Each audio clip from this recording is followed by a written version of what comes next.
2 ಕ್ಷೇತ್ರ 16 ಲೆಕ್ಕಾಚಾರ. ಪ್ರತಿಷ್ಠೆ ಕದನ ಗೆಲ್ಲೋದ್ಯಾರು? ಸವಾಲಿನ ಸಮರ ಹೇಗಿದೆ? Ground report. ಬೈ ಎಲೆಕ್ಷನ್ ಸಮರ ನ್ಯೂಸ್ 18 ಬಿಗ್ ಕವರೇಜ್.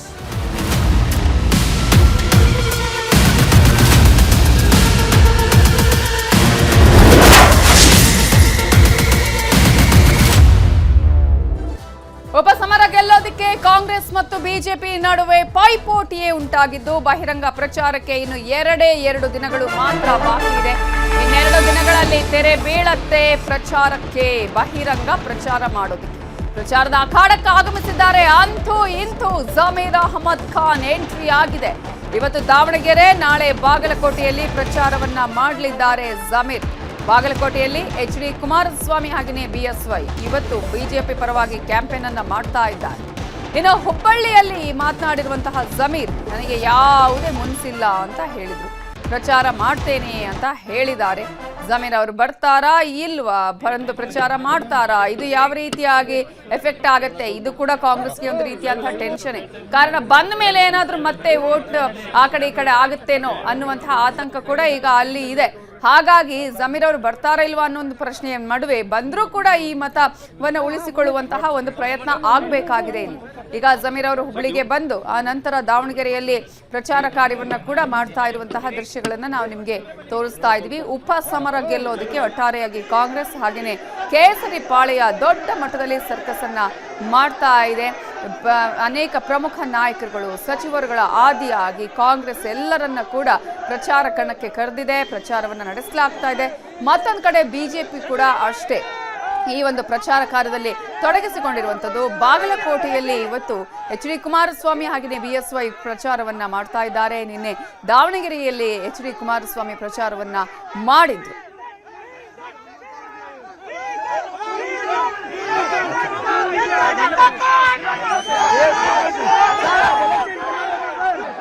ದಾವಣಗೆರೆಗೆ ಹೋಗ್ತಾ ಇದ್ದೀನಿ ಪ್ರಚಾರಕ್ಕೋಸ್ಕರ. ಕ್ಯಾಲಿಕೇಟ್ ಇಂದ ಬಂದಿದ್ದೀನಿ, ದಾವಣಗೆರೆ ಪ್ರಚಾರಕ್ಕೋಸ್ಕರ ಹೋಗ್ತಾ ಇದ್ದೀನಿ. ಇಲ್ಲ ಬರೀ ಇದು ಮೊದಲೇ ಬಾರಿ ನೋಡ್ತಾ ಇದ್ದೀರಾ? ಇಲ್ಲ, ತಾವು ಮೊದಲೇ ಬಾರಿ ನೋಡ್ತಾ ಇದ್ದೀರಾ? ಯಾವಾಗ ಬಂದರೂ ನನ್ನ ಅಭಿಮಾನಿಗಳು ಬರುತ್ತೆ. ದಾವಣಗೆರೆಗೆ ಹೋಗ್ತಾ ಇದ್ದೀನಿ ಪ್ರಚಾರಕ್ಕೋಸ್ಕರ. ಕ್ಯಾಲಿಕೇಟ್ ಪ್ರಚಾರಕ್ಕೋಸ್ಕರ ಹೋಗ್ತಾ ಇದ್ದೀನಿ.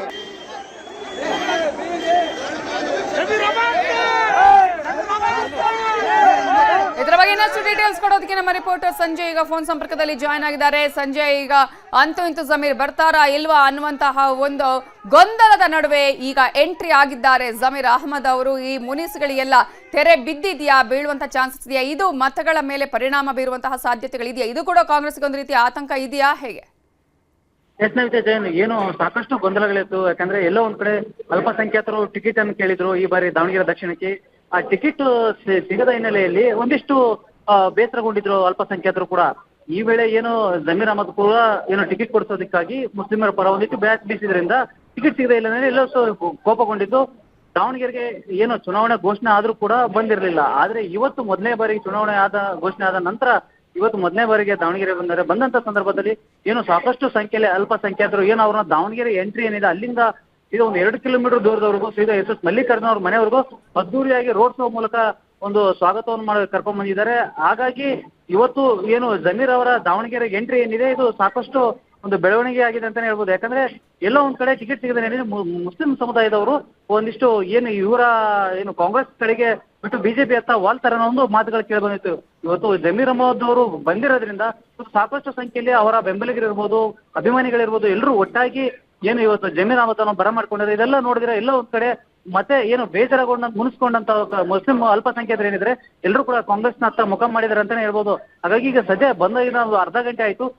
ಏನು ಸಚಿವ SS ಮಲ್ಲಿಕಾರ್ಜುನ ಅವ್ರ ಮನೆ ಒಳಗಡೆ ಒಂದು ಏನು ಮಾತುಕತೆಯನ್ನು ನಡೆಸ್ತಾ ಇದ್ದಾರೆ ಅಂತ ಹೇಳಾಗ್ತಿದೆ. ಸದ್ಯ SS ಮಲ್ಲಿಕಾರ್ಜುನ ಅವರು ಮತ್ತೆ ಜಮೀರ್ ಅಹಮದ್ ಅವರು ಕೂಡ ಒಟ್ಟಿಗೆ ಏನು ಅವ್ರ ಮನೆಯಲ್ಲಿ ಮಾತುಕತೆಯನ್ನು ನಡೆಸ್ತಿದ್ದಾರೆ. ಅದಾದ ಬಳಿಕ ಈಗ ಸುದ್ದಿಗೋಷ್ಠಿಯ ಬಳಿಕ ಏನು ಅವರು ಹೇಳ್ತಾರ ಅಥವಾ ಇಲ್ಲಿಂದ ಏನು ಬಾಗಲಕೋಟೆ ಹೋಗ್ತಾರ ಅನ್ನೋದು ಪ್ರಶ್ನೆ ಆಗಿರುವಂತದ್ದು ನೈಜೇನೆ. ಅದೇ ಸದ್ಯಕ್ಕೆ ಯಾವುದೇ ರೀತಿಯಾದಂತಹ ಒಂದು ಪ್ರಚಾರ ಕಾರ್ಯ ಇನ್ನೂ ಕೂಡ ಆರಂಭ ಮಾಡಿಲ್ಲ. ಹಾಗಾದ್ರೆ ಇನ್ನೂ ಕೂಡ ಪ್ರಚಾರಕ್ಕೆ ಜಮೀರ್ ಏನು ಇಲ್ಲಿ ಪತ್ರಿಕಾಗೋಷ್ಠಿ ನಡೆಸಿ ಅವರು ನೇರವಾಗಿ ಬಾಗಲಕೋಟೆಗೆ ಹೋಗ್ತಾರ ಅಂತೇಳಿ ಒಂದು ಮಾತುಗಳು ಕೇಳಿ ಬರ್ತಾ ಇದೆ. ಈ ಬೆನ್ನಲ್ಲೇ ಎಷ್ಟರ ಮಟ್ಟಿಗೆ ಅವರು ಮುನಿಸು ತಣ್ಣಗಾಗಿ ಏನ್ ಪ್ರಚಾರಕ್ಕೆ ಇಳಿತಾರ ಅಥವಾ ಏನು ವಾಪಸ್ ಬಾಗಲಕೋಟೆಗೆ ಹೋಗ್ತಾರ ಅನ್ನೋದನ್ನ ಕಾದ್ ನೋಡ್ಬೇಕಾಗಿದೆ. ಈಗ ಈ ರೀತಿಯಾಗಿ ಬಂದಿದ್ದಾರೆ ಅಂದ್ರೆ ಶಕ್ತಿ ಪ್ರದರ್ಶನವನ್ನೇ ಈ ನಮ್ಮ ಮಾತುಗಳು ಕೇಳದಿದ್ರೆ ಅಥವಾ ನಮಗೇನಾದ್ರೂ ಬೇಜಾರು ಮಾಡಿದ್ರೆ ಏನಾಗುತ್ತೆ ಅನ್ನುವಂತಹ ಶಕ್ತಿ ಪ್ರದರ್ಶನ ಮೂಲಕ ತೋರಿಸುವಂತಹ ಪ್ರಯತ್ನ ಏನಾದ್ರೂ ಮಾಡ್ತಿದ್ದಾರಾ ಜಮೀರ್ ಅಲ್ಲಿ, ಹೇಗೆ? ಎಸ್ ನೈತಿದ್ದಾನೆ. ಯಾಕಂದ್ರೆ ಒಂದ್ ಕಡೆ ಮುಸ್ಲಿಂ ಸಂಖ್ಯಾತರು ಅಲ್ಪಸಂಖ್ಯಾತರು ಕೂಡ ಏನು ಎಸ್ ಕುಟುಂಬದವ್ರ ಮೇಲೆ ಒಂದು ಸಾಕಷ್ಟು ಕೋಪ ತಗೊಂಡಿದ್ರು. ಎಲ್ಲ ಒಂದ್ ಕಡೆ ಈ ಬಾರಿ ನಮಗೆ ಟಿಕೆಟ್ ಸಿಗುತ್ತೆ ಅನ್ನೋ ಒಂದು ನಿರೀಕ್ಷೆಯಲ್ಲಿ ಇದ್ರು ಕೂಡ ಕೊನೆ ಬಾರಿ ಅವ್ರಿಗೆ ಟಿಕೆಟ್ ಕೈ ತಪ್ಪಿದ್ರಿಂದ ಇನ್ನು ಸಾಕಷ್ಟು ದಿನಗಳ ಕಾಲ ನಮಗೆ ಟಿಕೆಟ್ ಸಿಗುತ್ತಿಲ್ಲ ಅನ್ನೋ ಗೊಂದಲದಲ್ಲಿ ಅವರು ಇದ್ರು. ಹಾಗಾಗಿ ಈಗೆಲ್ಲೋ ಒಂದ್ ಕಡೆ ಅವರು ಈಗ ಜಮೀರ್ ಅಹಮದ್ ಅವ್ರು ಬಂದಿರೋದ್ರಿಂದ ಅವರು ಕೂಡ ಸಾಕಷ್ಟು ಒಂದು ಸಂಖ್ಯೆಯಲ್ಲಿ ಬಂದು ಈಗ ಸಹಕಾರ ನೀಡ್ತಿದ್ದಾರೆ ಅಂತಾನೆ ಹೇಳ್ಬೋದು. ಯಾಕಂದ್ರೆ ಎಲ್ಲೋ ಒಂದು ಅಲ್ಪಸಂಖ್ಯಾತರ ಶಕ್ತಿ ಪ್ರದರ್ಶನ ಅಂತಾನೆ ಹೇಳ್ಬೋದು. ಈಗ ಏನು ಅವರ ಮನೆ ಒಳಗಡೆ ಏನು ಅವರು ಬರುವಂತ ಸಂದರ್ಭದಲ್ಲಿ ಕೂಡ ಏಕಾಏಕಿ ಏನು ಅವರು ಪೊಲೀಸರು ಅಷ್ಟೊಂದು ಸರ್ಪಗಾವಲು ಹಾಕಿದ್ರು ಕೂಡ ಯಾವುದೇ ಅಹಿತಕರ ಘಟನೆ ಆಗಬಾರ್ದು ಅಂತ RFS ಮತ್ತೆ ಪೊಲೀಸ್ ಸರ್ಪಗಾವಲು ಎರಡೂ ಕೂಡ ಹಾಕಿದ್ರು ಕೂಡ ಏನು ತಳ್ಳಾಟ ನೂಕಾಟ ಮಾಡಿಕೊಂಡು ಅವ್ರ ಮನೆ ಒಳಗಡೆ ಅವರ ಬಂದಂತ ಬೆಂಬಲಿಗರು ಎಲ್ಲರೂ ಕೂಡ ಏಕಾಏಕಿ ನುಗ್ಗಿದಂತ ಸಂದರ್ಭದಲ್ಲೂ ಕೂಡ ಸಾಕಷ್ಟು ಘೋಷಣೆಗಳು ಜಮೀರ್ ಪರವಾಗಿಯೇ ಇತ್ತು ಅಂತ ಹೇಳಲಾಗ್ತಿದೆ. ಯಾಕಂದ್ರೆ ಜಮೀರ್ ಅಹಮದ್ಗೆ ಎಲ್ಲೋ ಒಂದ್ ಕಡೆ SS ಮಲ್ಲಿಕಾರ್ಜುನ್ ಅವರು ಏನು ಪತ್ರಿಕೆ ಘೋಷಣೆ ಮಾಡುವಂತ ಸಂದರ್ಭದಲ್ಲಿ ಏಕವಚನದಲ್ಲಿ ಮಾತಾಡಿದ್ರು. ಅದೊಂದು ಕೂಡ ಸಾಕಷ್ಟು ಅಲ್ಪಸಂಖ್ಯಾತರಲ್ಲಿ ಒಂದಿಷ್ಟು ಬೇಜಾರಿತ್ತು. ಇವತ್ತು ಏನು ಅವ್ರ ಮನೆಗೆ ಬಂದಂತ ಸಂದರ್ಭದಲ್ಲಿ ಸಾಕಷ್ಟು ಘೋಷಣೆಗಳೊಂದಿಗೆ ಸಾಕಷ್ಟು ಸಾವಿರಾರು ಸಂಖ್ಯೆಯಲ್ಲಿ ಅಭಿಮಾನಿಗಳು ಅವ್ರನ್ನ ಅದ್ದೂರಿಯಾಗಿ ಸ್ವಾಗತ ಮಾಡ್ಕೊಂಡು ಮಲ್ಲಿಕಾರ್ಜುನ್ ಮನೆಯ ಬಾಗಿಲವರು ತಂದು ಬಿಟ್ಟಿರುವಂತದ್ದು. ಈಗ ಸದ್ಯಕ್ಕೆ ಮುಂದಿನ ನಡೆ ಏನು ಅಂದ್ರೆ ಪ್ರಚಾರಕವಾಗಿ ಇವರೆಲ್ಲರೂ ಕೂಡ ಮನವೊಲಿಸ್ತಾರೆ. ಯಾಕಂದ್ರೆ ಸಾಕಷ್ಟು ಒಂದಿಷ್ಟು ಗೊಂದಲಗಳಿದೆ. ಒಂದಿಷ್ಟು ಅಲ್ಪಸಂಖ್ಯಾತರು ಇನ್ನೂ ಕೂಡ ಕಣದಲ್ಲಿ ಉಳಿದಿರುವಂತದ್ದು. ಅದರಲ್ಲಿ ಕೂಡ ಸಾದಿಕ್ ಪೈಲ್ವಾನ್ ಕೂಡ ಈಗ ಈ ಕಾಂಗ್ರೆಸ್ ಸಪೋರ್ಟ್ ಮಾಡಿರುವಂತದ್ದು. ಅದರಲ್ಲಿ ಒಂದಿಷ್ಟು ಜನ ಬೇಸರಗೊಂಡಿರುವಂತದ್ದು. ಅಲ್ಪಸಂಖ್ಯಾತರು ಟಿಕೆಟ್ ಸಿಗದ ಮೇಲೆ ಕೆಲವು ಯುವಕರು ಬೇಜಾರಗೊಂಡಿರುವಂತದ್ದು. ಎಲ್ಲವೂ ನೋಡಿ ಇವತ್ತು ಏನು ಜಮೀರ್ ಅಹಮದ್ ಅವರ ನಿಲುವಿನ ಮೇಲೆ ನಿಂತಿದೆ ಅಂತ ಹೇಳ್ಬೋದು. ಎಲ್ಲ ಒಂದ್ ಕಡೆ ಪತ್ರಿಕಾಗೋಷ್ಠಿ ಮಾಡಿ ಏನು ಅಲ್ಪಸಂಖ್ಯಾತರ ಹೆಚ್ಚಿರುವಂತಹ ಭಾಗ ಹಳೆ ದಾವಣಗೆರೆ ಏನಿದೆ ಅಲ್ಲಿ ಹೋಗಿ ಏನು ಪ್ರಚಾರವನ್ನ ಮಾಡಿದ ಸಂದರ್ಭದಲ್ಲಿ ಒಂದಿಷ್ಟು ಮತಗಳು ಕೂಡ ಈಗ ಒಂದು ಕನ್ವರ್ಟ್ ಆಗೋ ಸಾಧ್ಯತೆಗಳಿದೆ.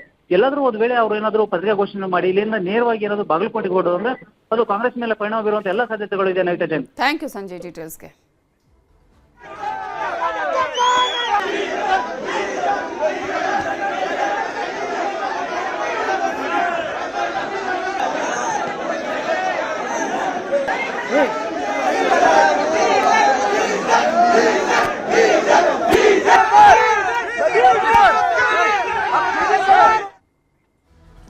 ಕೊಲೆಯುದ್ಧ ಭಾರತದಲ್ಲಿ ಸಂಕಷ್ಟ. ಗ್ಯಾಸ್ ಸಿಗ್ತಿಲ್ಲ, ಆಟೋಗಳು ಓಡ್ತಿಲ್ಲ, ಬೆಳೆ ರಫ್ತಾಗ್ತಿಲ್ಲ, ತರಕಾರಿ ಬೆಲೆ ಏರಿಳಿತ, ಟೊಮ್ಯಾಟೊ ರಸ್ತೆ ಪಾಲು, ರೈತರ ಕಣ್ಣೀರು. ಉದ್ಯಮಗಳಿಗೆ ಕಚ್ಚಾ ವಸ್ತು ಅಭಾವ, ಆರ್ಥಿಕ ಸಂಕಷ್ಟ, ಉದ್ಯೋಗ ನಷ್ಟ, ಯುದ್ಧಾಘಾತ.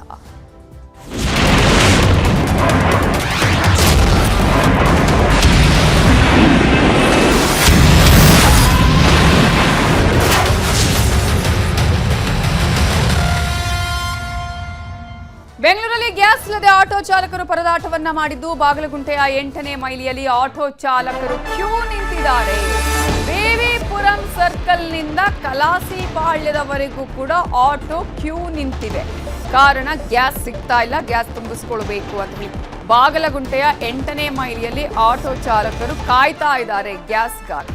ಸೊ ಬೇವಿಪುರಂ ಸರ್ಕಲ್ನಿಂದ ಕಲಾಸಿಪಾಳ್ಯದವರೆಗೂ ಕೂಡ ಆಟೋಗಳು ಸರದಿಯಲ್ಲಿ ನಿಂತಿರೋದು ಕಾಣಿಸ್ತಾ ಇದೆ.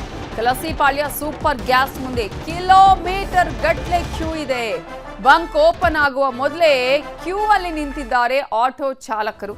ಬಿಸಿಲಲ್ಲಿ ತಮ್ಮ ಸರದಿಗಾಗಿ ಕಾದು ಕಾದು ಸುಸ್ತಾಗೋಗಿದ್ದಾರೆ ಆಟೋ ಚಾಲಕರು. 2 ಅವರ್ಗೆ ಫುಲ್ ಟ್ಯಾಂಕ್ ಮಾಡಿ ಅಂದ್ರೆ 300 ರೂಪಾಯಿ ಆಗ್ತಾ ಇದಾರೆ. 100 ರೂಪಾಯಿ ಗ್ಯಾಸ್ ಹೋಗುತ್ತೆ, ಏರ್ ಹೋಗುತ್ತೆ, 200 ರೂಪಾಯಿ ಗ್ಯಾಸ್ ಕುತ್ಕೊಳ್ಳುತ್ತೆ. ಯಾರು ಮಾಡೋ ಜೀವನ ಇಲ್ಲಿ? ಇವಾಗ ಎಕ್ಸಾಮ್ ಚಾಲು, ಮಕ್ಳು ಫೀಸ್ ಕಟ್ಟಬೇಕು, ಲಾಸ್ಟ್ ಇನ್ಸ್ಟಾಲ್ಮೆಂಟ್ ಯಾರು ಕೊಡ್ತಾರೆ ಹೇಳಿ? ಯಾವ ತರ ಬಸ್ ಫ್ರೀ ಮಾಡೋರು ಆಟೋನು ಫ್ರೀ ಮಾಡಕ್ ಹೇಳಿ, ಸಿದ್ದರಾಮಯ್ಯ ಕೊಡಕಂತ ಹೇಳಿ. ಅಲ್ಲಿ ಯಾವ್ದೋ ಎಲೆಕ್ಷನ್ ಇದೆ ಅಂತೆ, ಅವ್ನ್ ಬಂದಿಲ್ಲ ಅಂತೆ, ಇವ್ನ್ ಬಂದಿಲ್ಲ ಅಂತೆ, ಅವ್ರು ಅಲ್ಲಲ್ಲಿ ಮಾಡ್ಕೊಂಡಿದ್ರೆ ನಾವ್ ಏನ್ ಮಾಡ್ಬೇಕು? ನಾವೇ ತಾನೇ ಓಟ್ ಹಾಕಿ ಗೆಲ್ಸಿರೋದು. ಇವಾಗ ನಮ್ ನೋಡಿಲ್ಲ ಅಂದ್ರೆ ಯಾರು ನೋಡ್ತಾರ? ಅವರು ಸುಮ್ಗೆ ಎಲ್ಲರಿಗೂ ತೊಂದರೆನೆ ಕೊಡೋದು. ಬಿಜೆಪಿ ಬಂದ್ರು ಅದೇ, JDS ಬಂದ್ರು ಅದೇ, ಅವ್ರವ್ರ ಬೆಳೆಸ್ಕೆ ಅವ್ರವ್ರೆ ಬೆಳೆಸ್ಕೊಂತಾ ಇದಾರೆ. ಬಡವ್ರಿಗೆ ಯಾರಿಗೂ ನೋಡ್ತಾ ಇಲ್ಲ, ಪ್ರಯೋಜನನೇ ಇಲ್ಲ. ಗೋರ್ಮೆಂಟ್ ಇರೋದಾದ್ರು ಇಲ್ಲ ಅಂದ್ರೂ ಆಗದು. ಬಸವನಗುಡಿಯಲ್ಲಿ 5 ಅವರ್ ಇದ್ರೂ ಏನಿಲ್ಲ, ಲೈನಾಗಿ ಬರಬೇಕು. ಸೆಂಟ್ರಲ್ನಲ್ಲಿ ಬರ್ತಾರೆ, ಇಟ್ತಾರೆ, ಏನು ಮಾಡೋದು? ಏನೂ ಇಲ್ಲ ನೋಡಿ. 3 ದಿವಸನ ಗಾಡಿ ನಿಂತಿದೆ, ಇವಾಗ ಹಾಕೊಂಡು ಬೇಕಾಗಿದೆ. ಆ ಥರ ಆಗಿಬಿಟ್ಟಿದೆ. ಏನು ಮಾಡೋದು? 105 ರೂಪಾಯಿ 9 ರೂಪಾಯಿ ಗ್ಯಾಸ್, ಏನು ಮಾಡೋಕ್ಕಾಗಲ್ಲ. ನಮ್ಮ ಸರ್ಕಾರ ಕಣ್ಣೇ ಇಲ್ವಲ್ಲ, ನಾವು ಹೇಳಿ ಏನು ಪ್ರಯೋಜನ ಹೇಳಿ? ಈ ಬರ್ತಾ ಇರೋದೇ ಆಕ್ಚುಲಿ ಆಟೋಡವ್ರಗಳಿಗೆ ಕಷ್ಟ, ಬೇರೆ ಇನ್ಯಾರಿಗೂ ಬರ್ತಾ ಇಲ್ಲ ಅಮ್ಮ. ನೀವು ಮೀಡಿಯಾದವ್ರು ಒಂದು ಸ್ವಲ್ಪ ಅವ್ರಿಗೆ ತಗೊಂಡೋಗಿ ಸರ್ಕಾರಕ್ಕೆ ಮುಟ್ಟಿಸಿದ್ರೆ ಸರ್ಕಾರ ಏನಾರ ಬಗೆಹರಿಸ್ಬೋದು. ಅದು ಬಿಟ್ರೆ ಇನ್ನೇನು ನಮ್ಗೆ ಆಟೋ ಡ್ರೈವರ್ಗಳಿಗೆ ಯಾರು ಹೆಲ್ಪ್ ಮಾಡಕ್ ರೆಡಿನೇ ಇಲ್ಲ. ಬೇರೆದು ಹೇಳ್ತಾರೆ ಆಟೋ ಡ್ರೈವರ್ ಎಷ್ಟು ಕೇಳಿದ್ರು ಅಂತ ಹೇಳ್ಬಿಟ್ಟು ಇಲ್ಲಿ 60 ರೂಪಾಯಿ ಇದ್ದಿದ್ದು ಗ್ಯಾಸ್ 100 ರೂಪಾಯಿ ಮಾಡಿದ್ದಾರೆ. ಅದಕ್ಕೆ ಯಾರು ಕೇಳ್ತಾರೆ? ಆಟೋಸ್ ಅದೇ ಗ್ಯಾಸ್ ಸಮಸ್ಯೆ, ರೇಟ್ ಜಾಸ್ತಿ ಇದೆ. ಪಬ್ಲಿಕ್ ಕೇಳಿದ್ರೆ ಜನರಲ್ಲಿ ಯಾರು ಮೀಟರ್ ಹಾಕಿ ಅಂತಾರೆ. ಒಂದು ರೀತಿ ಹೋಗಕ್ಕೆ ಬಿಡೋಕ್ಕಾಗಲ್ಲ, ಒಂದು ಬರೋದಕ್ಕೆ ಹೋಗಲ್ಲ ಅಂತ ಆ ರೀತಿ ಇದೆ ವ್ಯವಸ್ಥೆಗಳನ್ನ ಸರಿಯಾಗಿದಿಲ್ಲ. ಬರ್ಬೋದು, ಎಲ್ಲೆಲ್ಲಿ ಏನು ನಡೀತೋ ಬ್ಯಾಗ್ ಬಂದ್ರೆ ಹಣ್ಣಿಗಳಲ್ಲಿ, ಯಾಕಂದ್ರೆ ಬರೇ ಬರುತ್ತೆ. ಮಾಸ್ಕ್ ಅಂದ್ರೆ ಮುಖಂಡಗಳು ಇರ್ತಾವಲ್ಲ, ಏನಾದ್ರು ಏನೋ ಇರ್ತೀವೋ ಎಲ್ಲೋ ಅಲ್ಲಿ ಹಾಕೋದಿಲ್ಲ, ಸಹಜವಾಗಿ ಇದ್ದಿರ್ತೇವೆಲ್ಲ. ಗ್ರೌಂಡ್ ರಿಯಾಲಿಟಿಗಳು ಯಾರಿಗೂ ಗೊತ್ತಿರಲ್ಲ. ಏನ್ ಮೇಡಮ್, ಅಲ್ಲಿಂದ ಸಪ್ಲೈ ಬರ್ತಾ ಇದೆ, ಬಟ್ ಇವರು ಆ ಕಡೆ ಸ್ಟೇಟ್ ಆಫ್ ಹಾರ್ಮೋನ್ಸ್ ಕಡೆ ಇಂಡಿಯಾಗೆ ರಿಲೀಸ್ ಮಾಡ್ತಾ ಇದಾರೆ. ಬಟ್ ಇವ್ರು ಏನ್ ಮಾಡ್ತಾ ಇದಾರೆ ಗೊತ್ತಾಗ್ತಾ ಇಲ್ಲ. ಎಲ್ಲ ಇಲ್ಲೇ ಅಂತ ಅಲ್ಲ, ಚಾಮರಾಜಪೇಟೆ ಎಲ್ಲ ಹೋಗಿ ನೋಡಿ, ಎಲ್ಲ ಕಡೆ ಹೋಗಿ ನೋಡಿ. ನೀವು ಇದಾದ್ರೂ ಕಡಿಮೆ ಕ್ಯೂ ನೋಡಿ. ನಾನು ಚಾಮರಾಜಪೇಟೆಗೆ ಹೋದ್ರೆ ಚಾಮರಾಜಪೇಟೆಯಿಂದ ಅದು ಮೈಸೂರು ರೋಡ್ವರೆಗೂ ಕ್ಯೂ ಹೋಗಿದೆ. ಅದು ಏನಕ್ಕೋಸ್ಕರ ಇವ್ರು ಮಾಡ್ತಾ ಇದಾರೆ ಗೊತ್ತಾಗ್ತಾ ಇಲ್ಲ.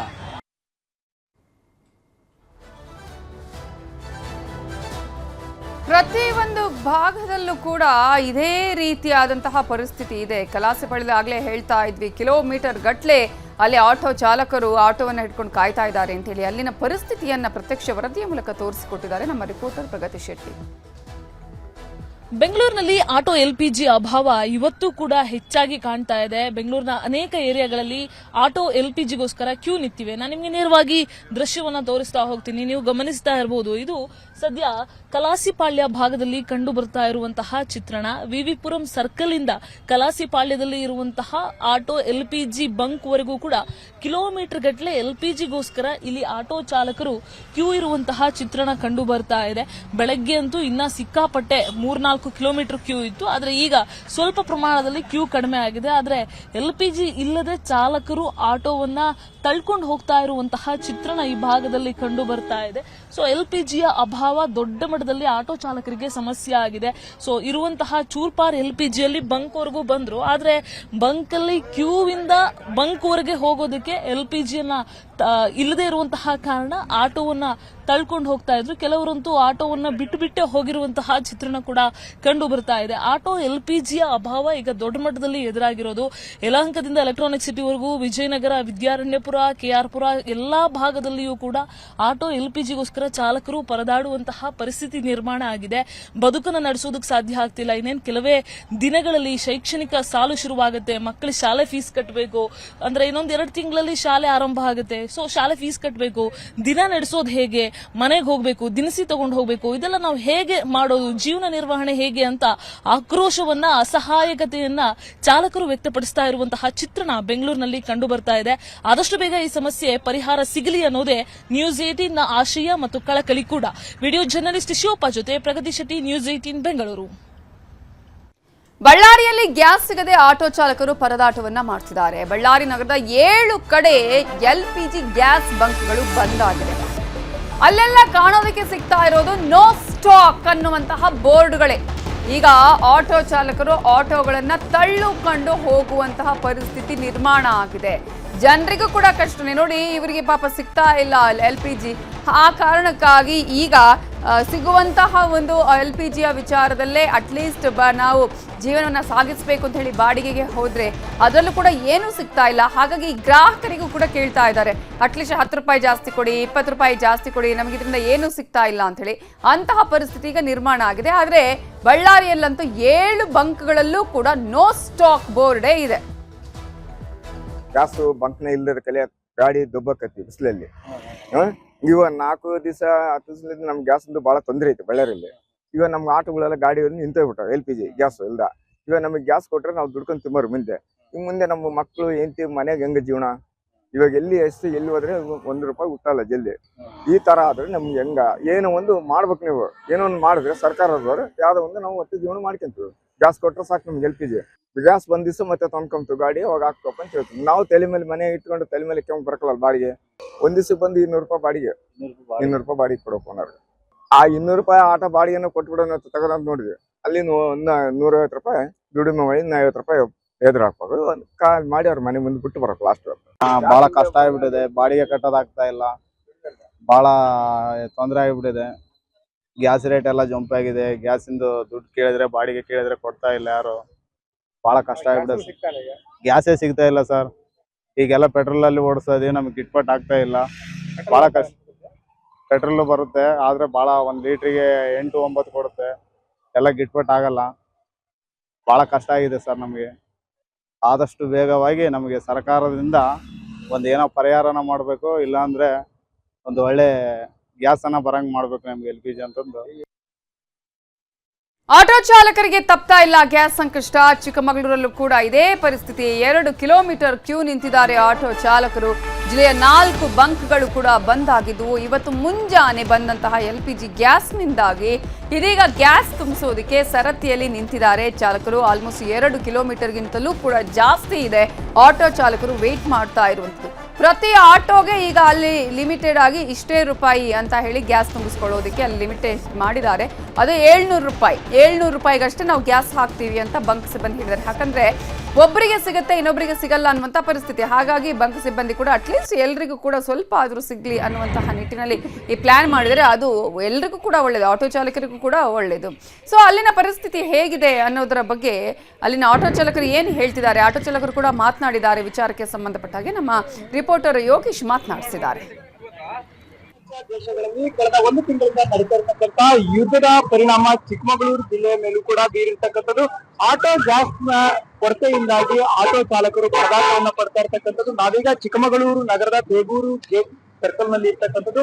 ಇದನ್ನು ಒಂದು ಬೇಗೂರು ಗೇಟ್ ಬಳಿಯ Parvatipura Indian oil auto LPG bunk ನಲ್ಲಿ ಇವತ್ತು ಬೆಳಿಗ್ಗೆ 3600 ಲೀಟರ್ ಗ್ಯಾಸ್ ಬಂದಿರ್ತಕ್ಕಂಥ ಹಿನ್ನೆಲೆಯಲ್ಲಿ ಸಾವಿರಾರು ಆಟೋಗಳು ಕ್ಯೂ ನಿಂತಿರ್ತಕ್ಕಂಥದ್ದು. ಬೆಳಗ್ಗೆಯಿಂದಲೂ ಕೂಡ ಆಟೋ ಚಾಲಕರು ಸರತಿ ಸಾಲಿನಲ್ಲಿ ನಿಂತಿರ್ತಕ್ಕಂಥದ್ದು. ಕೆಲವರು ನಾವು ಮುಂಜಾನೆ ನಿಂತಿದ್ದೀವಿ ಅಂತ ಹೇಳ್ತಿರ್ತಕ್ಕಂಥದ್ದು. ನೂರಾರು ಆಟೋಗಳು ಈ ಒಂದು ಸರತಿ ಸಾಲಿನಲ್ಲಿ ನಿಂತಿರ್ತಕ್ಕಂಥದ್ದು.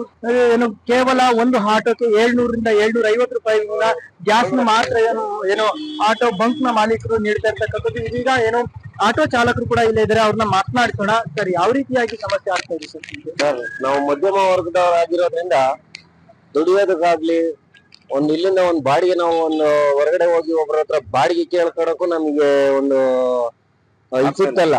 ಏನಂದ್ರೆ ಅವ್ರಿಗೆ ಯಾವ ರೀತಿ ಬೆಲೆ ನಾವು ನಿಗದಿ ಮಾಡ್ಬೇಕು. ಇಲ್ಲಿ ನೋಡಿದ್ರೆ 58 ರೂಪಾಯಿ ಇದ್ದಿದ್ದು 78 ಆಯ್ತು, 78ರಿಂದ ಈಗ 90 ಆಗಿದೆ. ನಮ್ಮಂತ ಸಾಮಾನ್ಯ ಜನದ ವರ್ಗದವ್ರಿಗೆ ಏನ್ ಹೇಳ್ಬೇಕು, ಏನ್ ಮಾಡ್ಬೇಕು ಅನ್ನೋದು ಸಮೇತ ನಮಗೆ ಗೊತ್ತಾಗ್ತಾ ಇಲ್ಲ. ನೀವೇ ನೋಡ್ತಾ ಇದ್ದೀರಾ ಇಲ್ಲಿರೋ ಕುಂದುಕೊರತೆ ಎಷ್ಟಿದೆ ಅಂದ್ರೆ ಸುಮಾರು ಒಂದು 3000 ಆಟೋಗಳೆಲ್ಲ ಒಂದೇ ಬಂಕಿ ಬಂದ್ ನಿಲ್ಲೋದ್ರಿಂದ ನಮಗೆ ಇಲ್ಲಿ ಬರ್ತಿರ್ತಕ್ಕಂತ ಪ್ರತಿಯೊಂದು ಗಾಡಿಗಳಿಗೂ ಸಮಸ್ಯೆ. ಒಂದು ದಿನ ಇವತ್ತು ನಾವು ಪೂರ್ತಿ ನಿಲ್ತೀವಿ ಅಂದ್ರೆ ಇವತ್ತಿನ ನಮ್ ಕೂಲಿನ ನಾವು ಅಡವಿಟ್ಬಿಟ್ಟು ಇಲ್ಲಿ ಇವತ್ತು ನಾವು ಗ್ಯಾಸ್ಗೋಸ್ಕರ ನಾವು ಇಲ್ಲಿ ಪರದಾಡೋ ಸ್ಥಿತಿ ಬಂದಿದೆ. ದಯವಿಟ್ಟು ಇದನ್ನ ಕೇಂದ್ರ ಸರ್ಕಾರ ಆಗ್ಲಿ, ರಾಜ್ಯ ಸರ್ಕಾರ ಆಗ್ಲಿ ಒಂದು ನಮ್ಗೆ ಪೂರಕವಾಗಿ ಇಲ್ಲಿ ಬರ್ತಕ್ಕಂತ ಗ್ಯಾಸ್ ಏನಿದೆ ಅದನ್ನ ನಮಗೆ ಸಂಪೂರ್ಣವಾಗಿ ಇಲ್ಲಿ ಒಂದು ತಲುಪಿಸಿಕೊಡೋದಾದ್ರೆ ನಮ್ ಸರ್ಕಾರಕ್ಕೆ ಏನ್ ಹೇಳ್ಬೇಕು ಅನ್ನೋದು ನಮ್ಗೆ ಅರ್ಥನೂ ಆಗ್ತಾ ಇಲ್ಲ. ಆಟೋ ಚಾಲಕರುಗಳಿಗೆ ಆಟೋ ಗ್ಯಾಸ್ ಇಲ್ಲದೆ ಪರದಾಟವನ್ನ ಪಡ್ತಾ ಇದ್ರೆ ಶಾಸಕರುಗಳು ಏನೋ ಒಂದು IPL ಟಿಕೆಟ್ ಗಾಗಿ ಮುಗಿ ಬೀಳ್ತಾ ಇದಾರೆ ಅಂತೇಳಿ ಆಟೋ ಚಾಲಕರು ಆಕ್ರೋಶವನ್ನು ಹೊರ ಹಾಕಿದ್ರು. ಮತ್ತೊಬ್ರು ಆಟೋ ಚಾಲಕರು ಇದ್ದಾರೆ, ಅವ್ರನ್ನೂ ಕೂಡ ಮಾತನಾಡ್ಸೋಣ. ಯಾವ ರೀತಿಯಾಗಿ ಸಮಸ್ಯೆ ಆಗ್ತಾ ಇದೆ ಅನ್ನೋದನ್ನ ಅವರಿಂದ ತಿಳ್ಕೊಳ್ಳೋಣ. ಸರಿ, ಯಾವ ತರ ಸಮಸ್ಯೆ ಆಗ್ತದೆ? ಸಮಸ್ಯೆ ನಿಮಗೆ ಗೊತ್ತಲ್ಲ, ಎಲ್ಲಾ ಚಾನಲ್ ಅಲ್ಲೂ ನೋಡ್ತಾ ಇದ್ರಿ. ಸಮಸ್ಯೆ ಅನ್ನೋದು ತುಂಬಾ ತೊಂದರೆ ಆಗ್ತಾ ಇದೆ. ಇದೇ ರೀತಿ ಮುಂದುವರೆದ್ರೆ ಮುಂದಿನ ದಿನಗಳಲ್ಲಿ ಎಲ್ಲಾ ಆಟೋದವರೆಲ್ಲ ಸ್ಟ್ರೈಕ್ ಮಾಡಿ ಕೇಂದ್ರ ಸರ್ಕಾರ ಘೋಷಣೆಗೆ ಹೋಗ್ಬೇಕಾಗತ್ತೆ, ಮತ್ತೆ ರಾಜ್ಯ ಸರ್ಕಾರದಿಂದಲೂ ಘೋಷಣೆಗೆ ಹೋಗ್ಬೇಕಾಗತ್ತೆ. ಇದನ್ನ ಇವರು ಬರೀ ಯುದ್ಧ ಅಂತ ಇದ್ರ ಮೇಲೆ ಆಗ್ತದೆ. ಇದು ಪರಿಣಾಮ ಅಲ್ಲ ಅಂತ ನನಗನ್ಕೆ. ಇದನ್ನ ಮುಂಚೆ ಬಗ್ಗೆ ಇವರು ಸ್ಟಾಕ್ ಇಡ್ಬೇಕಾಯ್ತು. ಈಗ ರೇಷನ್ ಸ್ಟಾಕ್ ಇಡಲ್ವಾ ಕೇಂದ್ರ ಸರ್ಕಾರದ ರಾಜ್ಯ ಸರ್ಕಾರದಲ್ಲಿ, ಅದೇ ತರ ಗ್ಯಾಸ್ ಇಂದ ವ್ಯವಸ್ಥೆ ಮಾಡ್ಬೇಕಾಯ್ತು. ಇವು ಆಟೋದವ್ರಂದ್ರೆ ಅವ್ರಿಗೆಲ್ಲ ಒಂಥರ ಕೇವಲ. ಮುಂದಿನ ದಿನಗಳಲ್ಲಿ ಆಟೋದವ್ರದ್ದು ಏನು ಅಂತ ನಾವು ತೋರಿಸ್ತೀವಿ. ಎಸ್, ಇದಿಷ್ಟು ಏನು ಆಟೋ ಚಾಲಕರುಗಳ ಮಾತಾಗಿರ್ತಕ್ಕಂಥ. ಯೋಗೀಶ್ ಕಾಮೇನಹಳ್ಳಿ, ನ್ಯೂಸ್ 18 ಚಿಕ್ಕಮಗಳೂರು.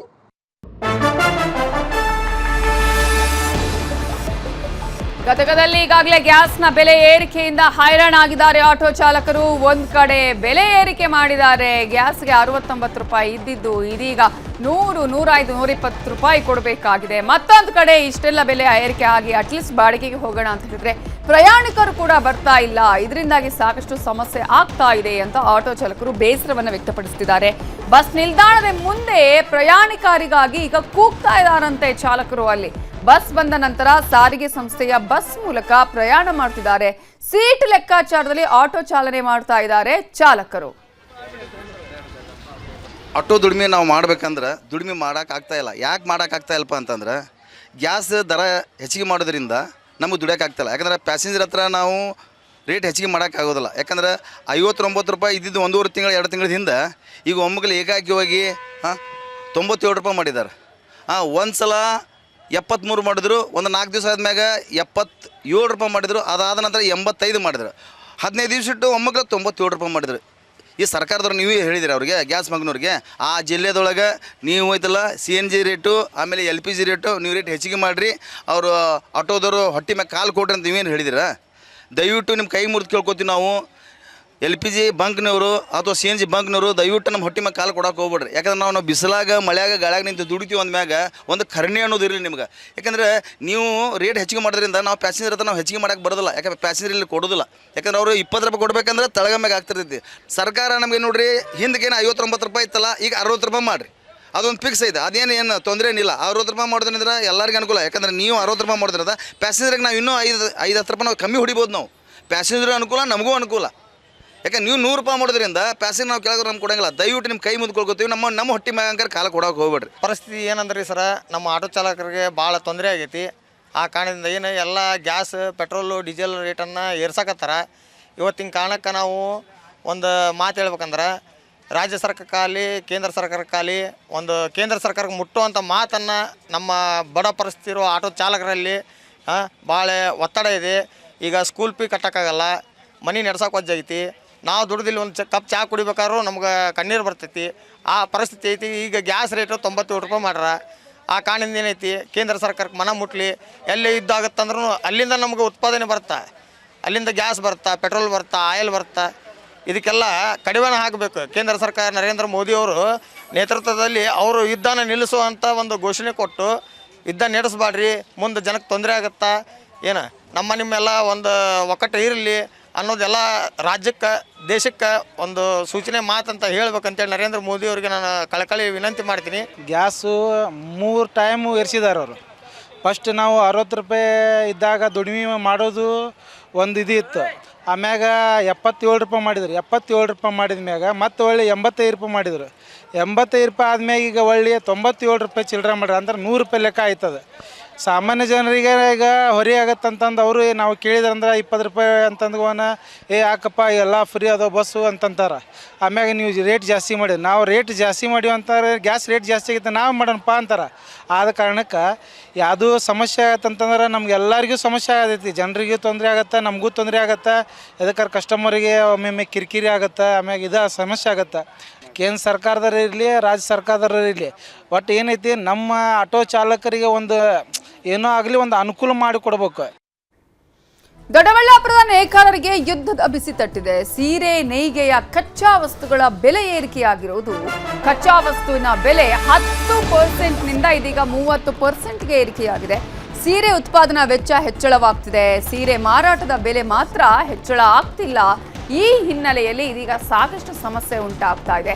ಸೀರೆ ನೇಯ್ಗೆಯ ಕಚ್ಚಾ ವಸ್ತುಗಳ ಬೆಲೆಯಲ್ಲಿ ಏರಿಕೆ ಆಗಿರುವಂತಹ ಪರಿಣಾಮವಾಗಿ ಇದೀಗ 10%ನಿಂದ 30%ಗೆ ಏರಿಕೆಯಾಗಿರುವ ಹಿನ್ನೆಲೆಯಲ್ಲಿ ಉತ್ಪಾದನಾ ವೆಚ್ಚ ಅವರಿಗೆ ಜಾಸ್ತಿ ಆಗ್ತಾ ಇದೆ. ಆದರೆ ಸೀರೆಯ ಬೆಲೆ ಎಷ್ಟು ಅಷ್ಟೇ ಕೊಡಬೇಕಾಗತ್ತೆ, ಹೆಚ್ಚಳ ಆಗಲ್ಲ. ಹಾಗಾಗಿ ಸೀರೆಗೆ ಬಳಸುವ ಎಳೆ ಆಗಿರ್ಬೋದು, ಜರಿ ಆಗಿರ್ಬೋದು, ನೂಲಿನ ಬೆಲೆಯಲ್ಲಿ ಏರಿಕೆಯಾಗಿದ್ದು ದೊಡ್ಡಬಳ್ಳಾಪುರದಲ್ಲಿ 22,000 ಮಗ್ಗಗಳಿವೆ. ಇದನ್ನೇ ನಂಬಿ ಸಾವಿರಾರು ಕಾರ್ಮಿಕರು ಕೆಲಸ ಮಾಡ್ತಾರೆ. ಇದೀಗ ನಷ್ಟದ ಸುಳಿಗೆ ಸಿಲುಕಿದೆ ಕೈಮಗ್ಗ. ಕಾರ್ಮಿಕರು ಕೂಡ ಸಾಕಷ್ಟು ಸಂಕಷ್ಟವನ್ನು ಅನುಭವಿಸ್ತಾ ಇದ್ದಾರೆ. ಮಗ್ಗಗಳನ್ನು ಮುಚ್ಚುವ ಭೀತಿಯಲ್ಲಿದ್ದಾರೆ ಮಾಲೀಕರು. ಯುದ್ಧದ ಹಿನ್ನೆಲೆಯಲ್ಲಿ ಸೀರೆಗೆ ಬಳಸ್ತಕ್ಕಂಥ ಕಚ್ಚಾ ಸಾಮಗ್ರಿಗಳೆಲ್ಲ ಬೆಲೆ ಏರಿಕೆ ಆಗಿದೆ. 10% 30% ಜಾಸ್ತಿ ಆಗಿದೆ.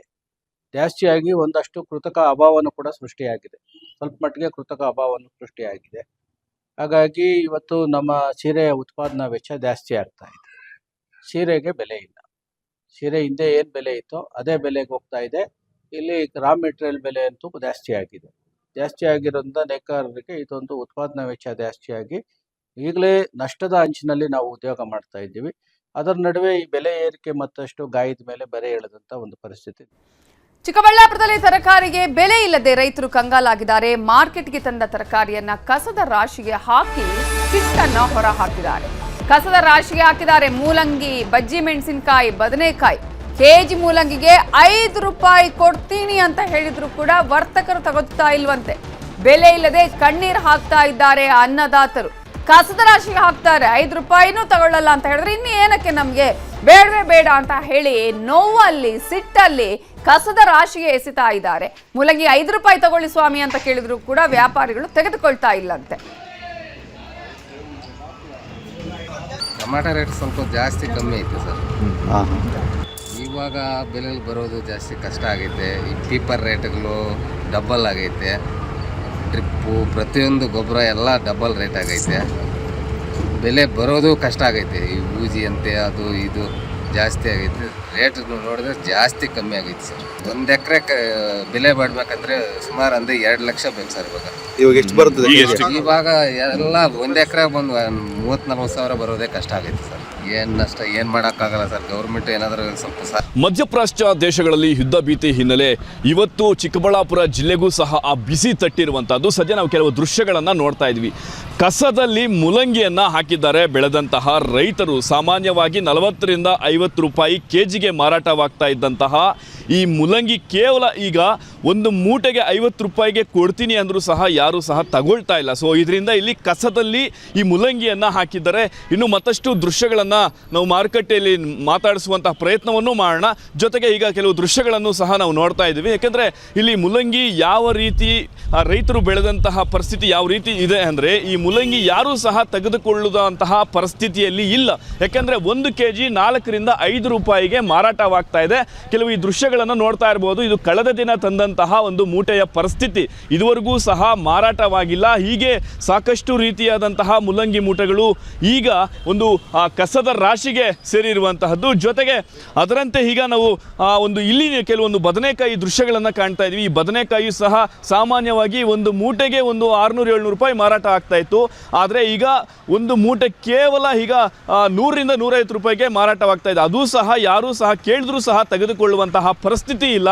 ಜೊತೆಗೆ ಇಲ್ಲಿ ಬಜ್ಜಿ ಮೆಣಸಿನಕಾಯಿ ಏನಿದೆಯೋ ಇದು ಸಾಮಾನ್ಯವಾಗಿ ಒಂದು ಬೇಸಿಗೆ ಹಾಗೂ ಒಂದು ಮಳೆಗಾಲ ಪ್ರಾರಂಭವಾಗ್ತಾ ಇದ್ದಂತೆ ಇದಕ್ಕೆ ಬಹಳಷ್ಟು ರೀತಿಯಾದಂತಹ ಡಿಮ್ಯಾಂಡ್ ಬರುತ್ತೆ. ಆದರೆ ಇದುವರೆಗೂ ಸಹ ಇಲ್ಲಿ ಸೇಲ್ ಆಗ್ತಾ ಇಲ್ಲ. ಇದು ಕೇವಲ ಒಂದು 5ರಿಂದ 10 ರೂಪಾಯಿಗೆ ಮಾರಾಟವಾಗ್ತಾ ಇದೆ. ಆದರೂ ಕಡಿಮೆಗೆ ಕೊಡ್ತೀವಿ ಅಂದರೂ ಸಹ ಯಾರು ತೆಗೆದುಕೊಳ್ಳುವಂತಹ ಪರಿಸ್ಥಿತಿಯಲ್ಲಿಲ್ಲ. ಈಗಿರುವಾಗ ರೈತರು ಏನು ಮಾಡಬೇಕು? ಸೊ ಇದೇ ಹಿನ್ನೆಲೆ ಇಲ್ಲಿ ಮಾರುಕಟ್ಟೆಗೆ ಬಂದ ನಂತರ ಯಾವುದೇ ದಾರಿ ಇಲ್ಲದೆ ಇಲ್ಲಿಯೇ ಒಂದು ಕಸದ ರಾಶಿಗೆ ಈ ಒಂದು ಮೆಣಸಿನಕಾಯಿಯನ್ನು ತುಂಬಿ ಕಣ್ಣೀರಿನಿಂದ ಇಲ್ಲಿಂದ ಹೊರಡುವಂತಹ ಪರಿಸ್ಥಿತಿ ಎದುರಾಗಿದೆ. ಇದೇ ರೀತಿ ಮುಂದುವರಿದರೆ ರೈತರಿಗೆ ಬಹಳಷ್ಟು ರೀತಿಯಾದಂಥ ಕಷ್ಟ ಆಗುತ್ತೆ. ಒಂದು ಕಡೆ ಟೊಮೆಟೊಗೆ ಬೆಲೆ ಇಲ್ಲ, ಮತ್ತೊಂದು ಕಡೆಗೆ ಪ್ರತಿನಿತ್ಯ ಸೇವಿಸುವಂತಹ ತರಕಾರಿಗೂ ಬೆಲೆ ಇಲ್ಲದೆ ಬಹಳಷ್ಟು ರೀತಿಯಾದಂತಹ ರೈತರು ಕಂಗಾಲಾಗಿರುವಂತಹದ್ದು. ಈಗಲಾದರೂ ಸರ್ಕಾರ ಎಚ್ಚೆತ್ತುಕೊಂಡು ಸೂಕ್ತ ಪರಿಹಾರವನ್ನು ಕೊಟ್ಟರೆ ಮಾತ್ರ ರೈತರಿಗೆ ಒಂದು ಅನುಕೂಲ ಆಗುತ್ತೆ ಅಂತ ಹೇಳ್ಬೋದು. ಚಿಕ್ಕಬಳ್ಳಾಪುರದಿಂದ ದತ್ತಾತ್ರೇಯ, ನ್ಯೂಸ್ 18.